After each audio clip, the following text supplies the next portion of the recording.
Welcome to the Fly Culture Podcast, bringing you interviews, reviews and fishing tips.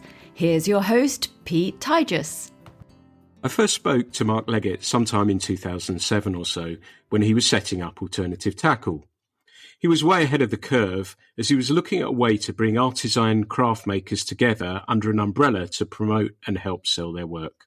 We'll be talking about being a niche player in a saturated marketplace and the advantages and disadvantages associated with it. Mark, it's great to catch up with you. How are you doing today? I'm good, Pete. You? Very well indeed, thank you. Very well. The fishing's been pretty good. I actually caught a bream for the first time, which was, and I was with my friend Darren, and we've been sort of targeting some mullet. We were sort of on the top of a tidal pool, really, and we were targeting the mullet, and I'd got lucky with one of those and flipped the nymph at this bream. It was quite a big fish, it was 4 pounds, something like that, and flipped at the thing, and it took. Now, my friend suddenly said, actually, you don't want to touch these things because they're slimy as hell, and I could see that my leader had bream juice all over it and everything else. So that's the one fish I've not photographed, but I managed to catch a mullet. I managed to catch a sea trout. I managed to catch some trout as well. So that was good. I got beaten up by a trout the other day that was rising. It was really difficult. I wrote something about it on my Facebook, actually. And this thing, the drift was horrific. I had 2 foot of drift, and then there was a bough of a tree down. And I knew what was going to happen. I knew this fish would, if I hooked it, would head in there. So I'd sort of planned out in my mind that if I hooked it, I would run towards the bow as best as I could and then see if I could get it out. And this thing, I've never had a take from a trout, certainly in the West Country, that just engulfed this fly, took off. I got the side strain on it, and then it just shot exactly where I thought it was going to go and actually straightened and bent the hook straightened the hook and broke a bit of it as well. So it was a phenomenal. I shook for ages, and it's an extraordinary thing about our pastime, isn't it? That, even now, so many years, I still get so excited about it, and it's something I think that keeps us going, doesn't it? It's always the ones that get away that you remember as well and keep you going back. Absolutely, yeah. Yeah, absolutely. I sort of, that one will stay with me a long time. The take, and my friend was way down the river, and he said, I heard it. He said, I heard this thing. And it was one of those ones you had to cast it. There's only a 6-inch gap to fire it in, a 2 foot drift and everything. It was just one of those magical ones. And I'm still happy and really happy with how it went. Yes, I'd have liked to have seen the fish, but it'll keep for another day. But tell me about your sort of, when you go fishing, do you have a favourite species? Is there a species that you love to go target? Well, I guess just wild brownies really is still the mainstay. I mean, I would fish for anything, anywhere, anytime, and in any way, and probably have done in the past. Currently, I'm hardly going fishing at all. So friends of mine who know me well will be giggling quietly behind their hands, saying, "Mark's talking about fishing." But what I tend to do now is live my fishing through stories like you've just told. I'm lucky enough to get to talk to quite a few people from sort of around the country and around the world, and I always pick their brains for their latest fishing stories and updates and so on. That sort of makes up for my lack of fishing to a degree. There's always, I always want to be going. There's, I guess. Wild brown trout in a wild stream somewhere, a small stream with big fish, with big rising fish, is sort of always what I sort of seek for. I try and hunt out. Nice. And are you one of those sort of people who, and I've discovered that if you sit and wait for a while, the river gives all of the clues to us. Are you sort of one of those people who will sit patiently by a pool for one of those nicer fish to start rising? Or are you somebody who just says, well, I'm out for the day and I'm just going to make a few casts and see what happens? How do you prefer to do things? I like to sit and watch and wait. I like to sort of really explore, try to get to know a water, which I guess is is one of the reasons why I like a smaller stream. It feels more intimate, and you feel that you can get to know it really well.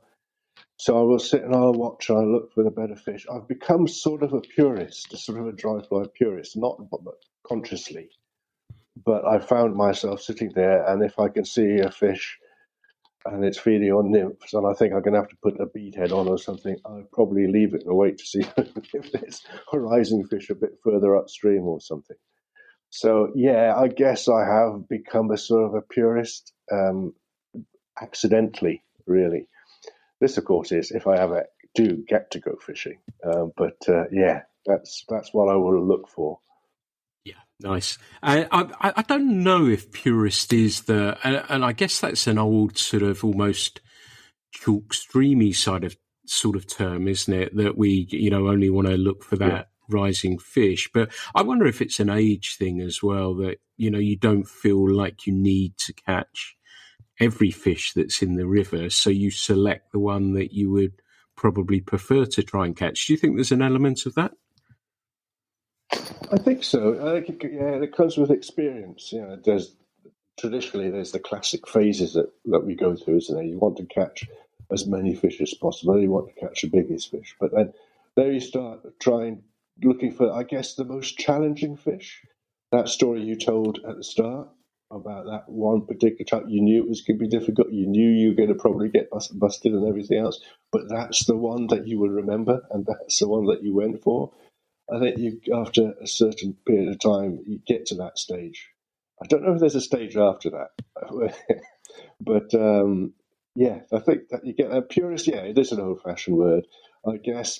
I don't think it's an age thing, though. I think it's a level of experience. There's Rolf Nylander and his video, his YouTube videos. I can't remember the name now of his channel, but he's the dry or die thing, DOD, that he came up with, and he's a younger man, so I think it doesn't matter about age.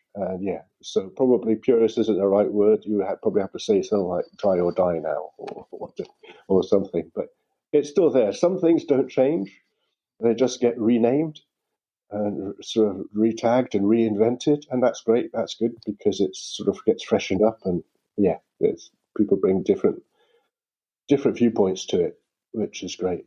Yeah, and you touched on Rolf Nylander there, and those videos are pretty special. And for me, that captures more than, I guess it's what we've been talking about from the start, isn't it? It's not just about here's this wonderful fish, here's this wonderful company, here's this wonderful place we're in, here are these rising fish. He captures everything succinctly and beautifully. And have you seen his one about New Zealand as well? I think there's a beautiful story there about the trip down to New Zealand and how he found the book of a guy who was sort of in the woods fishing and just living the dream, frankly. Have you seen that one? No, I've missed that one. I don't know how I managed to miss that one, but I'll have to dig that up now. Yeah. I especially like the one that he did in Japan. When he met up with these Japanese guys, because I'm a big fan of Studio Ghibli and all of the Japanese animations and things, and there's some of the scenery and some of the locations in that short reminded me very much. It was sort of Studio Ghibli live fly fishing.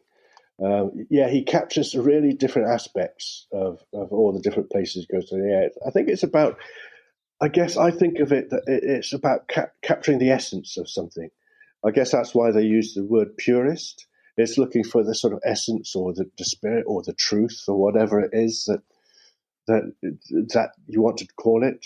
It's getting into the sort of roots of it, and that's what intrigues me. And I guess also that's why I like to go to skinny headwaters at the very top of the of rivers. It's sort of like the origin. It sounds a bit whimsical and stuff, but it's what adds so much extra value, if you like, to me.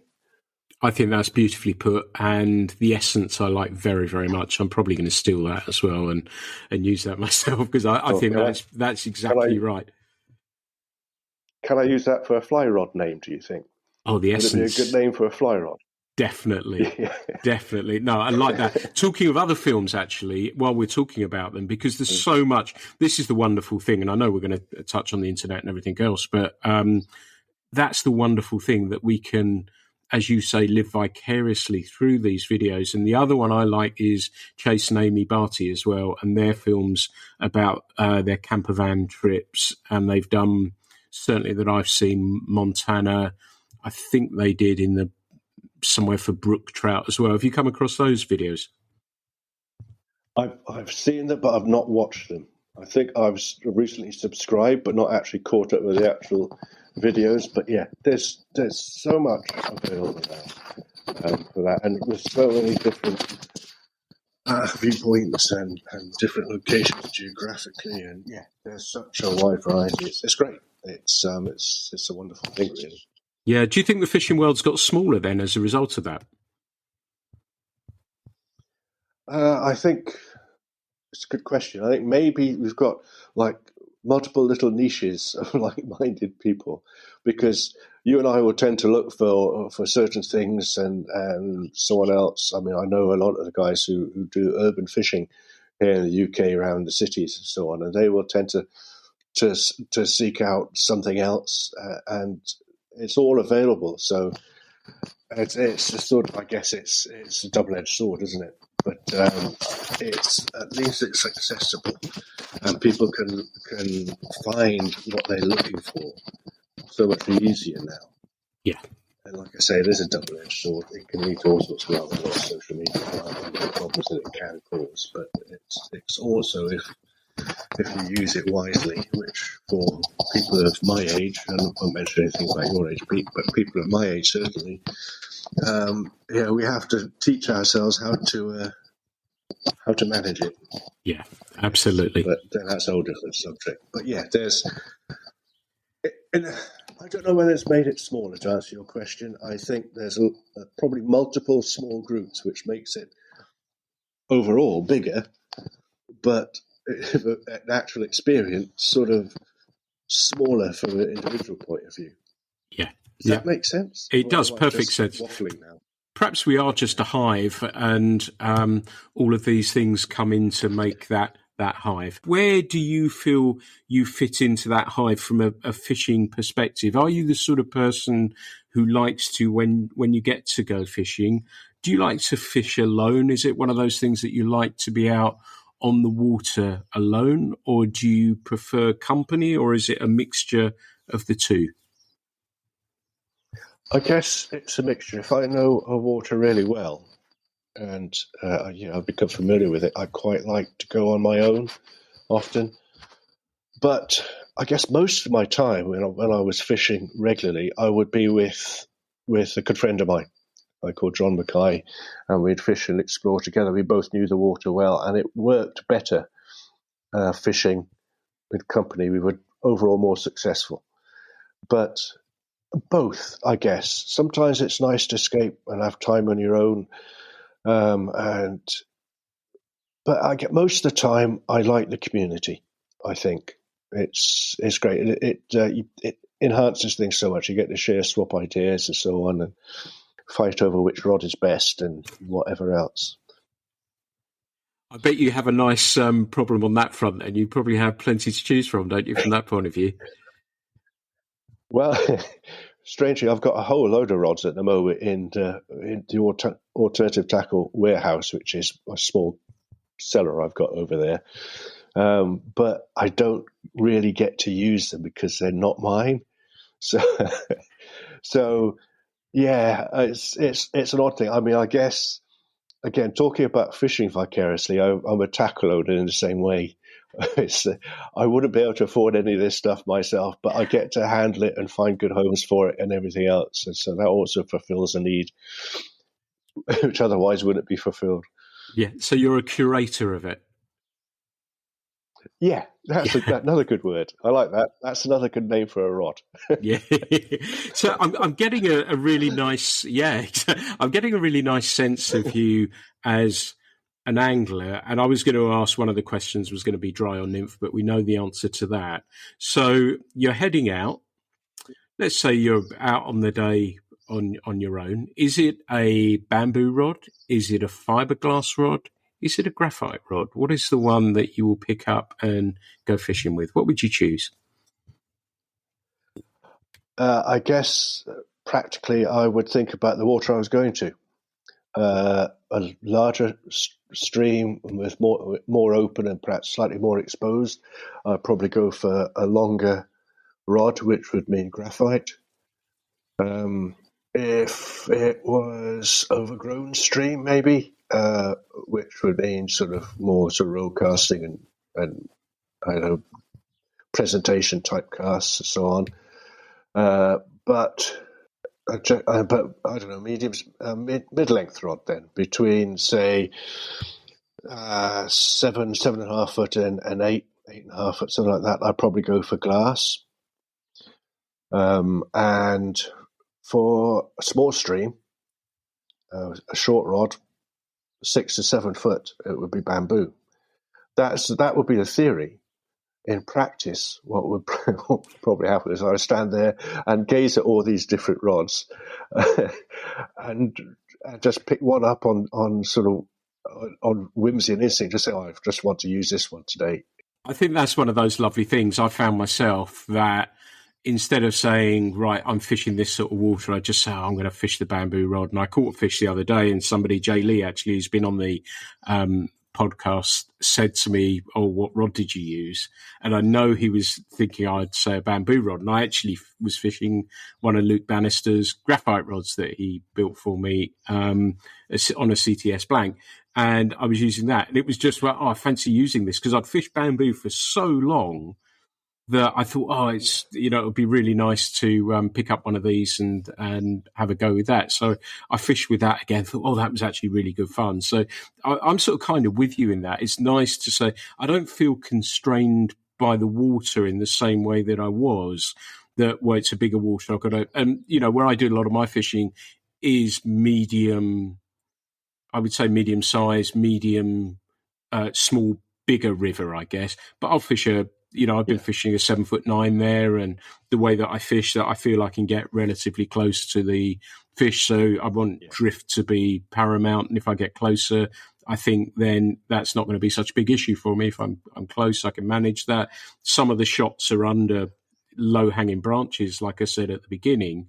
So that allows me to, with that shorter rod, to get in there a little bit more easily as well. And I've got to make a high back cast sometimes and a low forward cast. The shorter rod for me seems to work relatively well. But yeah, I don't think we have to be constrained, do we? And just say, well, I'm going to go fish this today. That's right. I mean, no matter what the water is, different, whatever technique you want to use for whatever sort of fish you find in front of you. Yeah, you could use a short rod for a short cast on a big stream, if that's what's needed. What would be ideal, of course, if you have some sort of rod quiver on your back with one bamboo, one glass, and one carbon, and just be able to reach behind you and put it out. I'm working on that. I'm trying to think of a design which would be practical. I have a sense there was one, a little while ago. I seem to remember it just as that sort of, it may have been just before, I can't remember when.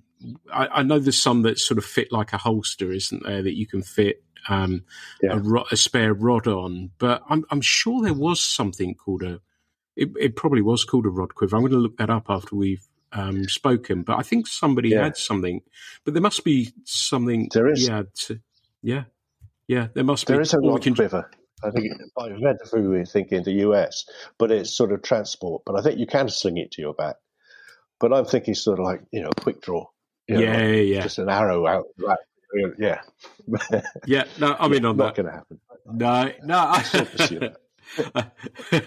But it's nice to be able to, like you say, just say, pick up that rod and I'm going to use this one, I'm going to use that, and not worry too much about it. I think and it may be a function of the way that we're fishing that we do things that way. But I was sort of doing my research before we started talking. I was trying to figure out, because I saw on your website that it said alternative tackle, you started in 2007, but I have a sense I was talking to you just as you were starting to get going. And one of the things I felt, and I've always felt, and I know we've talked over this period of time as well, stayed in touch, that you were sort of way ahead of this sort of, I don't know if retro's the right word, because I know you're using graphite stuff as well, but, I'm thinking, I know the first conversation we had was about fiberglass rods. And this was and I think the sort of, if it's, I know this is too much of a broad sweeping statement, but I know, people have been using glass rods and bamboo rods for a long, long time. And I know I was using bamboo rods pre us talking, but this sort of people thinking about there may be some demand for them. And I think of the second coming of fiberglass, if it may be termed that, was sort of Cameron Mortenson's Fiberglass Manifesto. But I reckon you predate that, Mark, and you were looking at these things ahead of the curve, weren't you? If there is such a thing, if we're looking backwards at other forms of tackle. But it seemed to me at that time there wasn't much to get stuck into, but you'd actually honed in on the fact that there might be some demand for, let's use that term, alternative tackle, and people wanting to look at other things. How did that come about for you? And was that challenging to start off with, to find rods? Because it must have been difficult back then. Yeah, it was. I think the reason why I started was I was, well, still am obviously a total tackle tart, and was always, I was reading like American magazines as well as the UK magazines, and I became aware that there was a whole different thing going on in the US, and I started looking for that. And the first time I went and bought anything different was in about 19. God, it's just to show age now. Around about 1989, I guess. I was looking. I decided I needed, more than anything else, a Scott original G series 9-foot 4-weight 4-piece, because there was no such thing as a 9-foot 4-weight 4-piece in the UK market. And I picked it up from an American magazine. And then Piscatoria in Bakewell, as was there with Peter Arfield. So they were doing exactly that. They were importing American tackle into the UK, and they had Scott and they had Winston.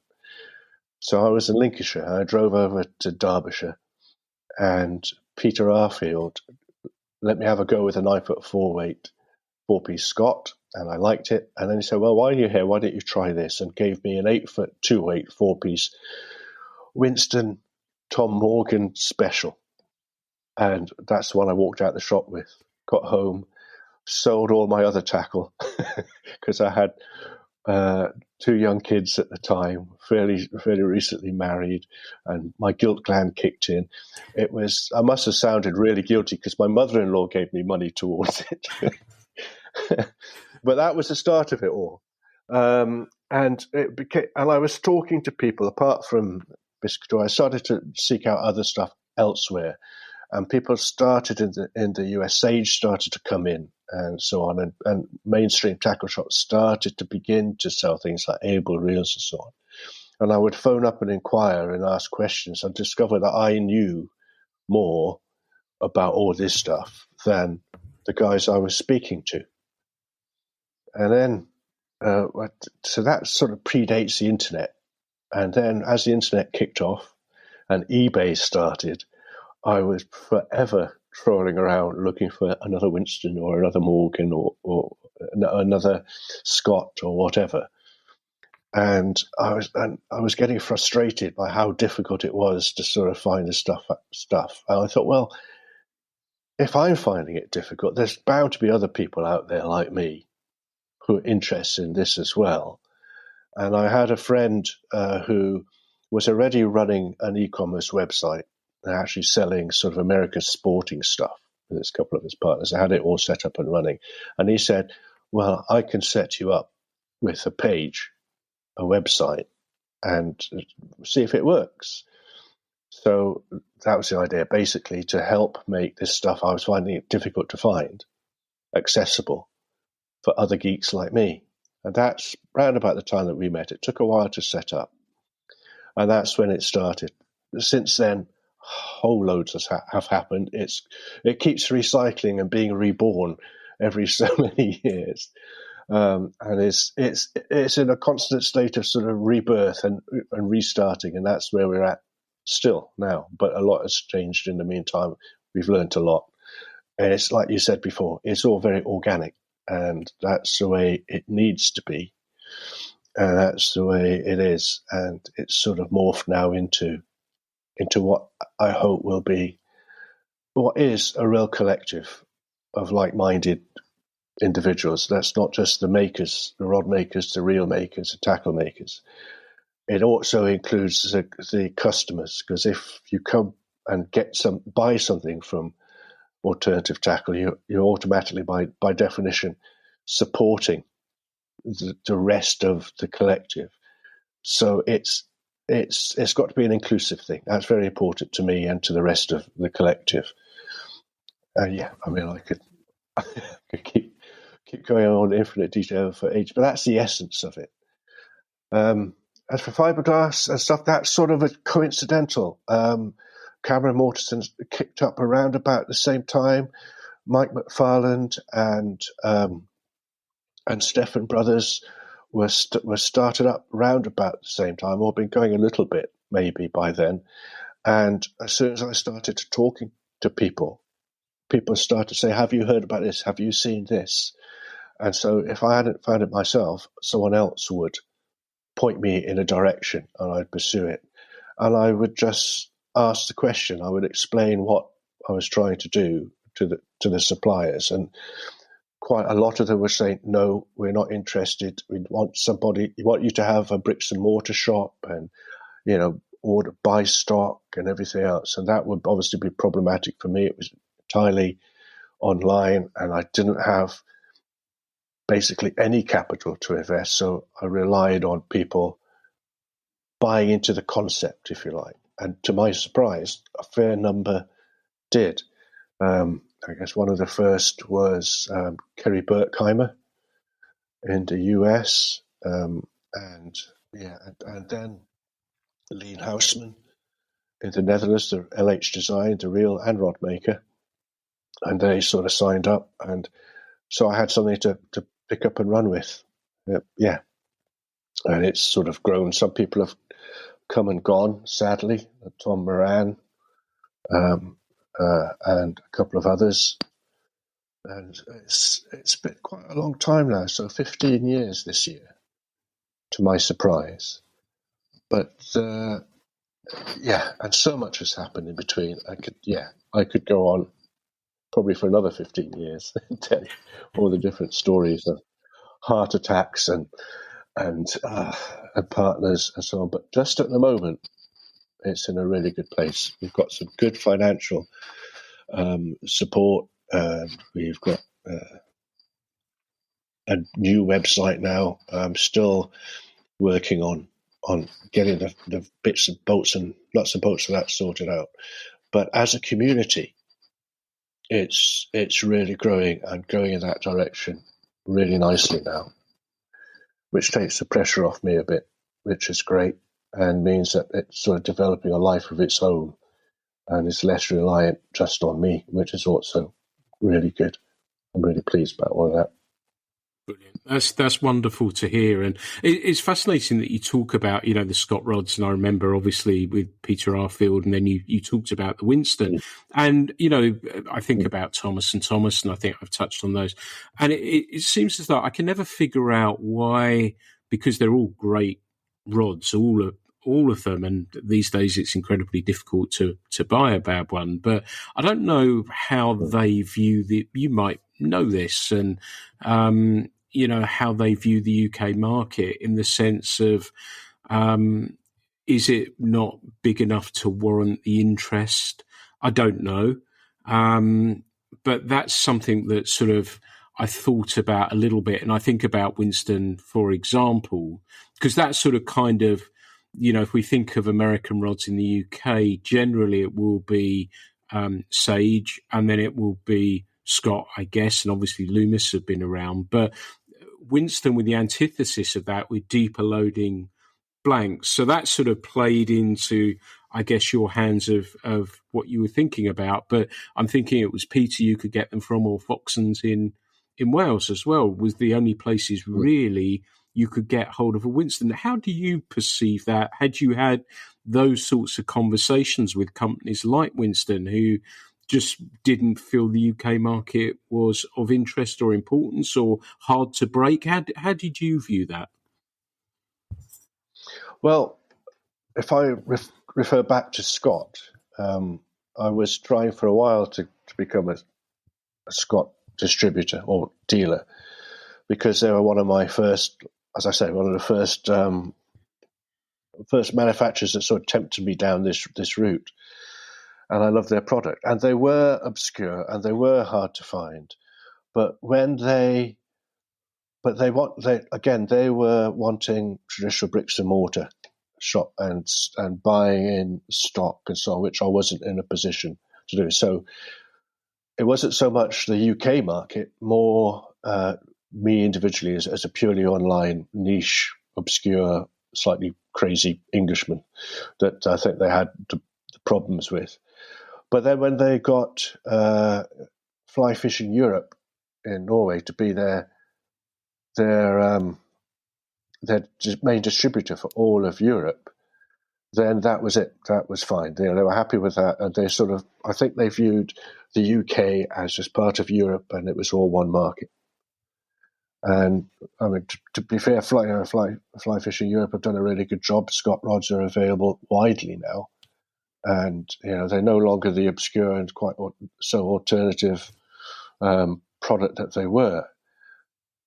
I guess I could get them on the website, but they were sort of not fit in any longer as quite so much of a niche alternative product. They're more mainstream, and to be honest, we wouldn't add any value. Wouldn't be able to help support them in any way, because they just basically don't need any support. They're doing such a good job anyway.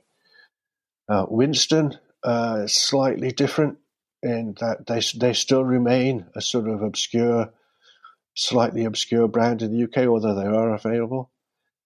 And I have thought about them off and on. I've owned a number of Winston rods, and they've been all great. But again, it's a big business now, and is run that way. And I'm not sure. Well, I could ask, but I'm not sure that they would be interested in me if I didn't have a bricks and mortar shop again. Having said all of that, I have worked. I think I might have a workaround that issue of bricks and mortar shops, but we could talk about that later. The Thomas & Thomas remain interesting. I actually have my partner Zach in the US has bought a few of the latest Thomas & Thomas models to try, and I keep asking him to send them to me so that we could do some product testing here in the UK. But he doesn't, which is probably a good sign about how good they are. But I'm still waiting to get hold of them, because they are still sort of obscure. They are not. They're still there. They've been there a long time. They have a really good product, but they're not quite the same sort of commercial entities that Winston and Scott are. So they could fit, and it would be handy for alternative tackle to have a mainstream or more mainstream brand like that to add to the books, because that could be money earner. Basically, there'll be more margin in things like that, and we can plug that straight back in to support the rest of the stuff which hasn't got such a good margin. Berkheimer are a bit like that. Berkheimer blur the difference between pure custom made and production rods, and I do get a reasonable margin onto Berkheimers, and that means that they tend to tick over, but they will, they help generate some proper income which can go back in again. So they sort of those sort of products blur the edges with what alternative tackle is doing and help support the core of the ethos, if you like. So I'm looking at those all the time, but again, that requires a fair amount of financial input because they want me to hold stock, not so much Berkheimer, but the others. But we're working towards that way. I'm always interested in hearing feedback and recommendations. Stickman are another one. They're excellent rods. They also sort of blur the boundaries between production and purely custom made, and they're European, and the blank designs are very European design, and they're excellent designs, really high quality blanks, and so they fit in quite nicely. And I need to do more with Stickman really, but yeah, there's a lot out there. It's but it comes down to me in the end to put them in the site and to market them, and that's the bit which I need to focus on now, is actually selling stuff and marketing stuff and getting the word out. Yeah, right. There's that what you were talking about there has driven some really interesting questions for me. Firstly, that it seems to me Thomas & Thomas is a sleeper. I remember I bought one many, many years ago from Farlow's because I wanted something different from the mainstream. Funnily enough, I've always been that way, I think, although I've flirted back in and out of it the whole time. And yes, I wanted something a little bit different. I think, it had ownership changes quite rapidly, I think. Yeah. And I think it's back on more of a stable footing. But yeah, I was just looking for some beautifully made rods, very high quality. You mentioned two other brands there. Now I'm aware of them. And you mentioned the Stickman, and I've looked at those. I think it's ACOS, isn't it? I'd love if you could tell us a little bit about Stickman rods, because they're graphite rods as well. And also you mentioned Kerry Berkheimer as well, and Berkheimer rods. And I think initially when I think of Berkheimer, I think of steelhead rods, stroke salmon rods, but he also does single handers as well. These are also graphite as well, aren't they? And can you tell me a little bit about Stickman and Berkheimer as well, please? Stickman I probably know less about than Kerry. It's a more recent relationship I've got with Stickman. But ACOS is great. He's actually probably been more successful in America than anywhere else, which is interesting. And he's doing well.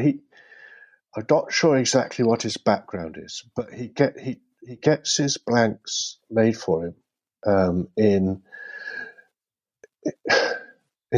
Spain now. No, now I can't remember now. By Maxia. That'll be Spain. That'll be Spain. Yeah, Spain. Spain. I think Maxia started in Italy, didn't they? And then it got moved over to Spain, if I remember. They make excellent blanks and rods of their own, but he went to them to manufacture his blanks to his design. Now, it's difficult because I'm not sure how much of this is sort of commercially sensitive, but I'm pretty sure all of this is available on his website. So, yeah, I think it's all clear. So, in partnership with Maxia, and he has a couple of other partners in his business who have helped design and are capable of also making the rods. But ACOS, up until recently anyway, I think he's been hand finishes all of his blanks himself. And he designs them for the fishing he does, and he fishes widely around the world, primarily in Europe. So he has a wide range of rods, but they are very European in their style. So tend to be longer, lighter rods than you would perhaps normally get within the UK or the US. And it's one. My particular favourite is a 9'6" 3-weight, which lovely light line rod for a more exposed river with small dries and small nymphs. Exactly the sort of water that I would try and find. And that sort of rod is out of the mainstream in America, maybe. So distinctly European. He's he's been really quite successful, especially in the US, as I say, and he's now looking, I think, to be able to keep up with orders to bring in a friend of his in the rod making side of things, and not just be just him, because that's sort of slowing things down for him, I think. That's pretty much as I know about Akos, other than that he's a really intelligent, knowledgeable fly fisherman, and his rod designs are perfect. They're really good graphite, modern blanks, and work especially well for the purposes they're designed for. Kerry Berkheimer is a bit more old school. He started off with fiberglass mainly, and was in at the very beginning of carbon when it came out. So he's been around a long time. For those who know, there was a guy called Russ Peake in the US who was one of the sort of godfathers of early, especially glass rod design, and Kerry was working with him for a while. And when Ross Peake died, Kerry sort of inherited his rod making equipment and and carried on really where Russ Peake had left off. But then he primarily, he only makes now in his own rods in graphite. He does still occasionally make glass fiber for other people, but his own rods are graphite, and he's especially known for his two-handed rods. Now, I don't fish two-handed rods. I don't know very much about it, but those who do tell me that they're exceptional. And those are the ones, if I sell a Berkheimer rod, it's more likely to be a two-hander than a single-hander. He does the full range. He's got some really good saltwater rods. He's got single-handed salmon rods, which are beasts for dragging a great big monstrous dry fly across the surface for some massive steelhead in the northwest of the US or whatever. But he also does really, really nice single-handed trout rods, which is why I contacted him in the first place. Of late, they've had real problems, like everybody has post-COVID, with supply of parts, with getting people back into the workshop to work for them, and so on. So they've been going through difficult times, and he's 67 now, and he's wondering, Kerry Berkheimer, I spoke to him actually coincidentally last night, and he's wondering about the next step, and so on with Berkheimer rods. And so we've offered to support him if we can.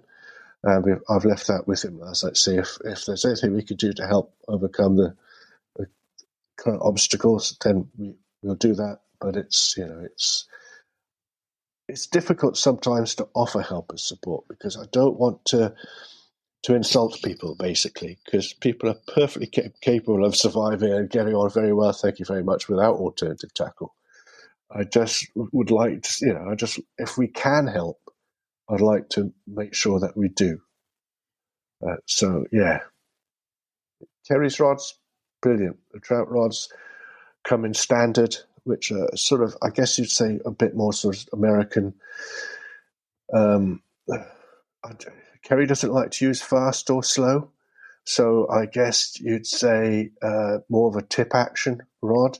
And he has his deep action load, DAL series, which he will crucify me if I say they're slower, because the recovery is just as quick, but they will bend further into the blank, hence deeper action, but very quick recovery. So again, technically, he's right up there with all the sort of current trends and technologies and everything else, but he will just pick and choose his own way of doing things. And I plan to order more stock from him, but generally speaking, what I get is custom orders from him. Just single orders with inscriptions and little bits of added wraps or whatever. He can do anything, and I want to start a conversation at some point to get him maybe to design some exclusive alternative tackle blanks, which would be interesting, which would be a collective input, Pete. So if you want to anything in particular, just let me know. We'll see whether we can put that in. That sounds really cool. Oh, I'd love one. That sounds fantastic to me. So yeah, I'd be all over that. And I'm like you, that I kind of like, because I know when you mentioned the Stickman as well, that's where they came on my radar, because I, again, like stuff that's a little bit different. And I wanted, I was thinking about a 9.5 foot for a 3 or a 4. And that's where Luke Bannister built me that CTS. It's a 9.5 foot. We wanted it as a 3, but we discovered it worked better with a 4 line on it, which is fantastic. And I like that sort of, we talked about rod quivers, and I think that's where those different lengths of rods fit nicely within that rod quiver. So, and then I can justify the purchase, I think. But I think you navigated that beautifully with Kerry there as well. And again, the double-handed rods have been on my radar, his work for quite some time, and supporting as you bring these people together. And it's easier for people over here, given the current background as well, of them accessing, getting stuff posted, and everything else is so difficult. And I know, as somebody who's posting stuff out, the magazines we sell around the world, and the issues we've had post Brexit and everything else, we've got around them now. But it's problematic, and it's much easier for me to speak to you. Can you get me an ethos? Can you get me a Berkheimer or whatever? So I think that takes out the legwork and the unpleasantness from the postman when you get a bill as well for it coming in. So yeah, that must be a great advantage, isn't it? Yeah, I mean, that's the other thing with the new website. What I've been banging my head against the last few weeks, and which has been slowing everything down, has been international shipping. Because as it's developed now, I mentioned Zach, my partner, who is the financial power behind alternative tackle now. But he's based in the US. So he's based on the West Coast in the US. And Nico Rutenhill of Umami Fly Rods in the Netherlands, who is one of our suppliers, has also become a lot more involved as a sort of unofficial partner. So we've got Nico in the Netherlands, and he is happy. Well, there's a whole lot he's doing. We can go into the blank orders and the blank designs and stuff later on, but he is happy to hold stock in the Netherlands and so on. So with those 3 geographic locations, I am working on a shipping method which will take advantage of those 3 locations so that we can ship from those separate locations globally, and therefore create efficiencies and reduce costs, which can be passed on to suppliers and customers alike. So that sort of thing is hopefully where we can offer added value to everybody who signs up and gets involved and so on. So that's one way forward. Brilliant. Yeah. Brilliant. That's a shout out for Nico as well. I have one glass rod, and it's one of his, and he's a great man. I happened to meet him just at a show, and we got talking, and he's a great man. So I'm pleased the two of you are working closely. And I know you've got some Sandy Nelson glass as well, who has been on the podcast, friend of the podcast, great guy, great rods as well. And I wanted to circle around on bamboo very quickly as well, because I think often people think, if I say I'm fishing bamboo, they assume that I'm fishing a rod from the 1850s or something like that, which I'm not. I'm fishing modern rods. They're a whole lot different. And, so often people say, I tried a rod in 1970, whatever it was.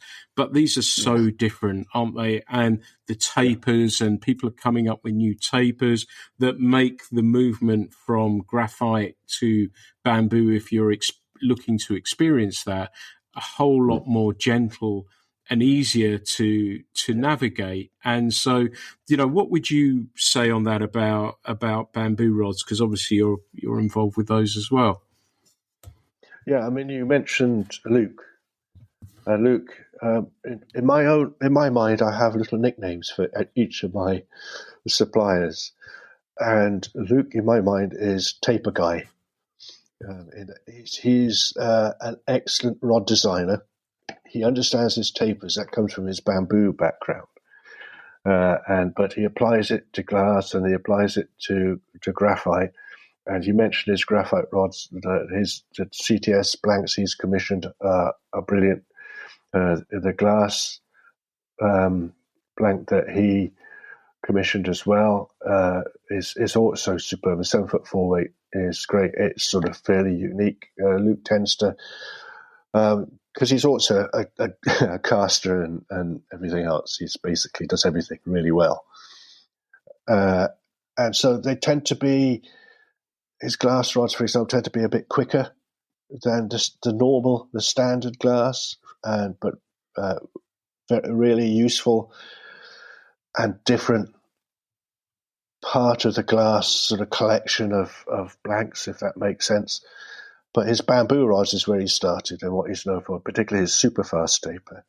Now, people had produced fast tapered glass before, but what he's managed to do is get a fast taper and really make it work, smooth it out so it's not steppy or anything. It's really smooth, it transitions nicely, but it's quick. So as you say, it's a really good transition from carbon into bamboo. With materials that are used now, with modern glues, modern varnishes, and so on, the bamboo rods are not anywhere near as heavy as the older rods used to be. The taper design has progressed, so they can feel light in the hand and quick. They're not. In the past, also they were making sort of 8.5 at 5 weights because there was no other material to make an 8.5 at 5 weight in. So that's what they did, and those rods, by definition, are going to be heavier, a lot heavier than a modern rod. But in a shorter length, the difference in weight is less pronounced, especially if it's a modern built rod, a modern taper with a lower swing weight and modern glues and so on. The difference is much less and much less noticeable, and the benefits of bamboo are more obvious. I have Luke's rods, particularly his super fast, but his traditional tapers, the one or two traditional tapers that he's picked out are superb as well. His Leonard, I love, and his Garrison is superb as well. And there's all this wealth of tapers, historical tapers on record, which people can dip into and Tom Moran's rods were all Garrison based. He only ever made anything taper based on a Garrison taper.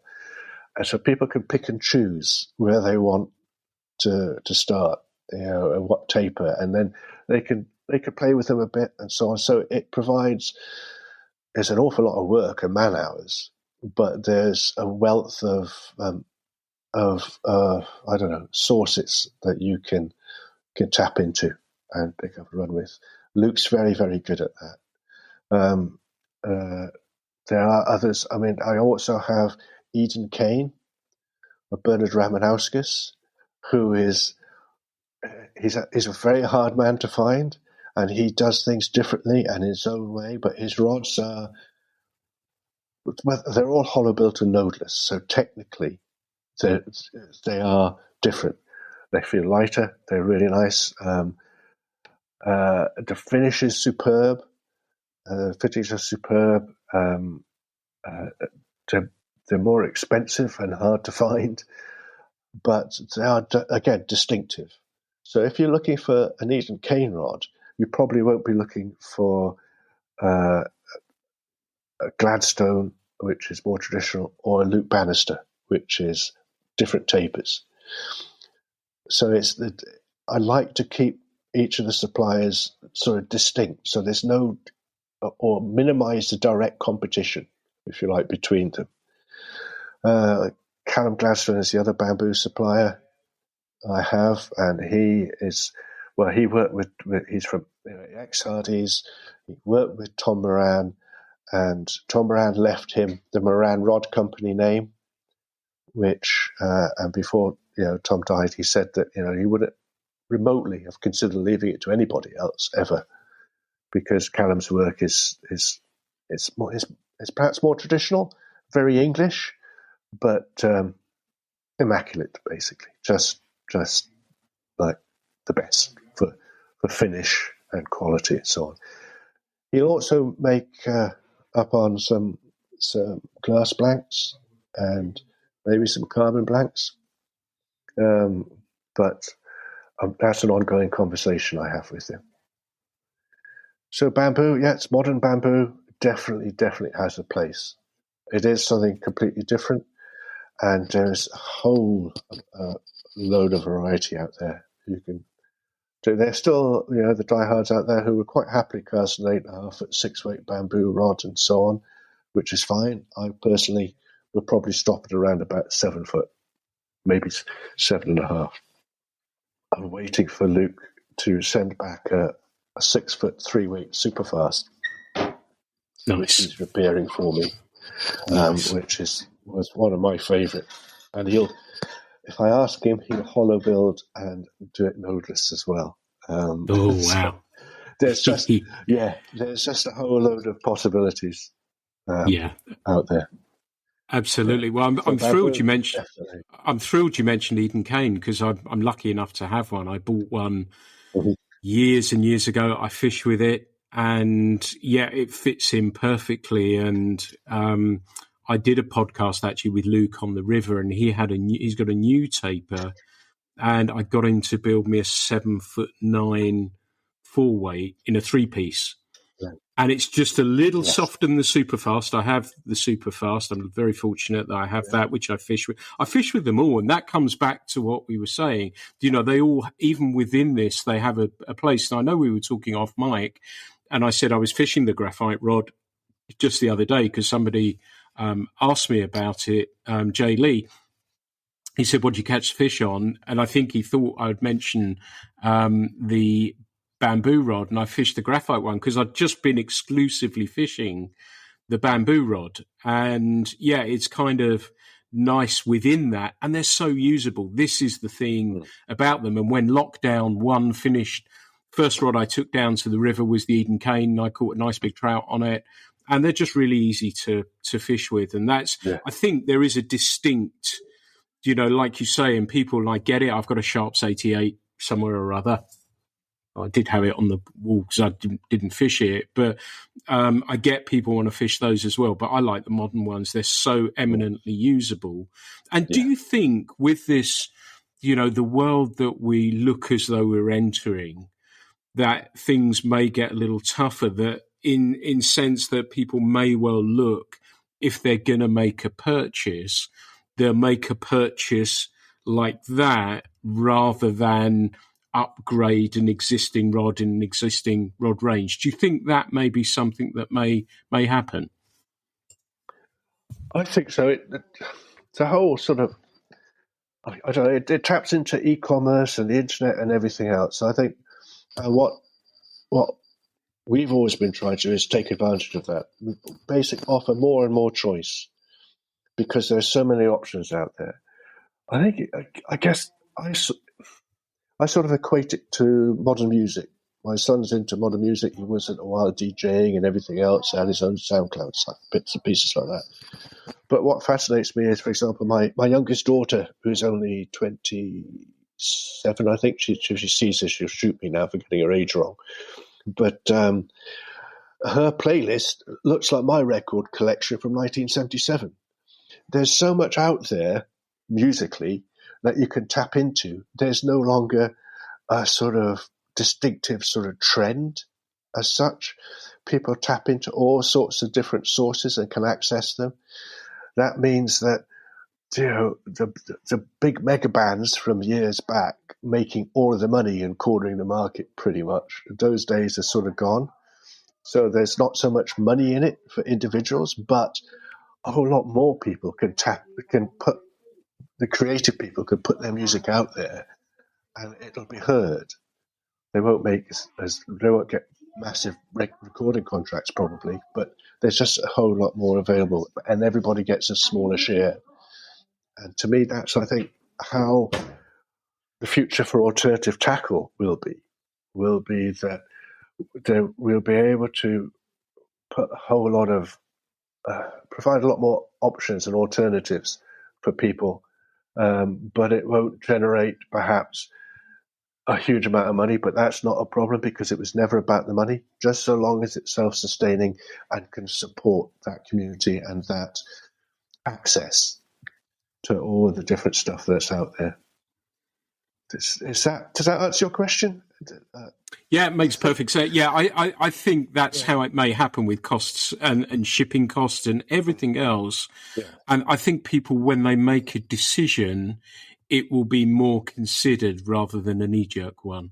So what they'll end up doing is saying, look, I want to fish or try a bamboo rod, or I want to try a glass rod, or I want to try a graphite rod that's slightly different to ones that I may have tried in the past. So they'll research it a little bit more.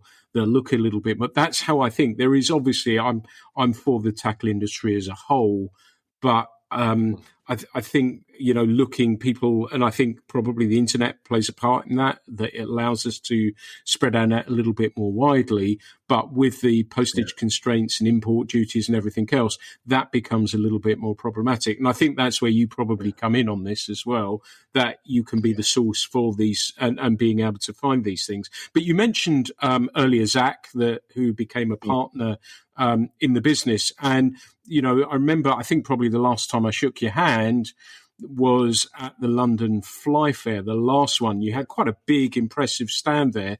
And I think you've got as nearly all of, or a large number of the artisans that you represent on the stand.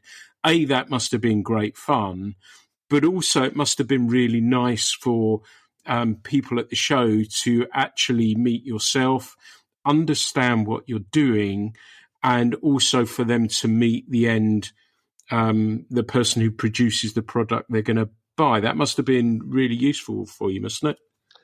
Yeah, that was great. I mean, that was a real highlight, I think, of my whole alternative tackle career, if you like. It was shortly after Zach had come on board, and so we were able to finance getting the stand at the show, providing accommodation for everybody. And like you say, people came with Tomo Ijuin from Japan, one of my heroes, came all the way from Japan. He spent most of his time when he wasn't on the stall sleeping off jet lag, and then he had to go back after a week, so I don't think he ever recovered. But he was great to meet him. Chris Barkley from the US, he was there. Christian Horgren, Luke was there, Callum was there, George Minikity from Tight Loop Fly Rods in Transylvania, Nico over from the Netherlands. So yeah, it was fabulous. That was really what we got out of that, was everyone getting together, because we all sort of knew each other, but hadn't met each other. Not everybody, anyway. Tomo and Chris Barkley knew each other well, and so on. But yeah, so it was great to have that sort of togetherness, and that's when it dawned on me that it's really, really becoming a community now. Everybody's swapping stories. Everybody, if we were on the stand and a customer came up and they were asking about another rod maker's rod, there was no sort of hesitation in saying, "Oh yeah, this was great," and blah blah. So so it was all very mutually supportive. It did feel really like a community, and that's where Zach came up with the phrase we're a bit of an anarchic sort of collective. Yeah, so I stole that and I put it on the new site. But yeah, that was sort of proof of concept and showed to me that actually this is working. And personally, for a very difficult time for myself, it really gave me personally a huge boost, and I hope that everybody else also got a boost from it. A couple of my fishing friends from my days in the northwest of England were there, and so on, and they were it was. Everybody was included. Customers, individual customers for individual rod makers showed up to meet them, and then met the others. People who'd been alternative tackles came to meet and met other people. It was a real talking shop. We didn't sell much, but then that wasn't the point. We had a lot of people, who who went by the stand and who were aware of alternative tackle before, who all seemed very positive about the concept and the idea. And since then, it's largely been in one of its stages of rebirth, which takes way too long, but it's now just coming out of that now, and we're in a good place to kick off again. Fantastic. And I think I'm sure listeners have picked up on it, and certainly I have, the ethos behind. You're not looking to build something up to sell it. You're just trying to, give yourself a bit of breathing space, but support these people. And I know with Allo magazine, we're similar, that it's about, as long as I can pay the contributors, we can print it and people enjoy it. That's enough sometimes. And it isn't always about bottom lines, is it? It is, like you say, creating a community, putting people in touch with people, getting people on their path, whatever it may be. That I personally have felt has been more rewarding than anything else. And I sense you're the same, aren't you? Oh yeah, definitely. I think, and as it's sort of grown into more and more of a community and more of a collective, it's very, very important that it's inclusive. So customers who come to me become part of the collective.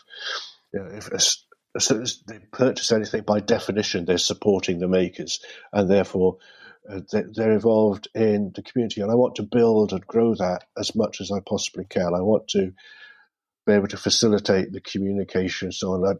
And in the future, I've got way too many crazy ideas. But one of the ones I really want to focus on is trying to establish a sort of a blog page or a Facebook page or something where everyone can post. We've got a bit of a WhatsApp chat group with just amongst the suppliers, which I set up just to keep people updated with website progress. But that's developing a life of its own.